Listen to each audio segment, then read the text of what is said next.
I'm Farmer Dean with Tangletown Gardens and Acre Eatery. Hope you're enjoying the CSA so far. It's been a fun start of the season. So today I want to show you how we grow tomatoes, and I'm going to show you a couple of different ways that we grow tomatoes. One is in our greenhouse where we're at now, and this is a system we've been using for a number of years. It's a really great way to utilize some of our greenhouse space that would otherwise be sitting empty at this time of the year. So it's really quite a simple concept. We are essentially taking a tomato plant that we started in our greenhouse in April, and we planted in these really big pots. If you can just show down here into the containers that we're growing them in.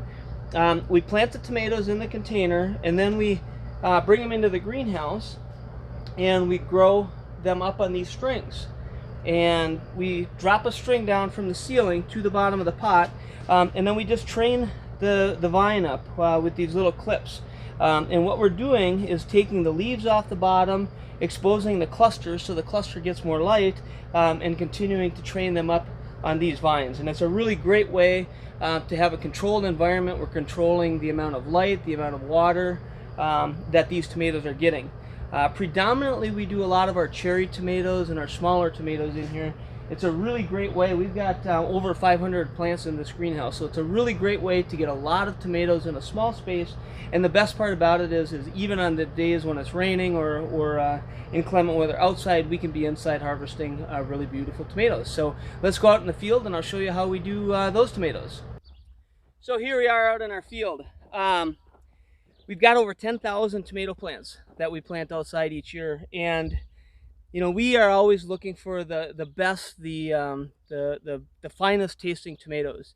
And many of those varieties are some of the old heirloom varieties, and that also means they have not been hybridized, they have not been bred up, which many of those varieties have been bred to be smaller, a little bit more compact, whereas the heirlooms, they're robust, they're vigorous, which can be a challenge because at times we want to let tomatoes grow like tomatoes, which if you do that, you'd plant it and it would just be sprawling all over the place. Well, in a field and managing weeds and just controlling the things we need to control, that just doesn't work. So what we do is a technique called the basket weave or the tomato weave.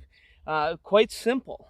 We take a stake, we pound it in the ground, and then every single week we go through, and you can see these strings that we put onto the stakes.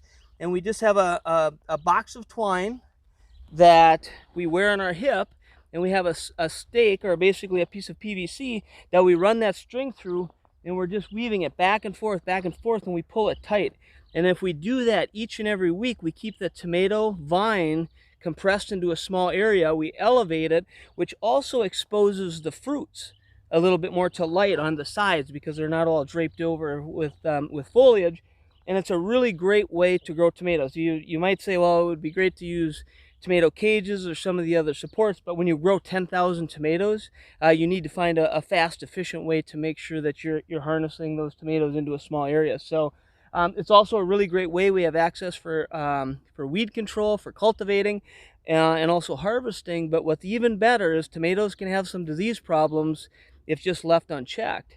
So by staking them up, giving them 6 feet between the plant rows, we're also creating really good airflow, which helps the disease pressures stay low and helps us harvest more beautiful, delicious tomatoes. So that's a little bit how we grow tomatoes, and those are just starting in our greenhouse to ripen, and the ones out in our field should be not far behind. So we're really excited to be offering those to you and your shares in the coming weeks. So have a great week, and we'll see you next time.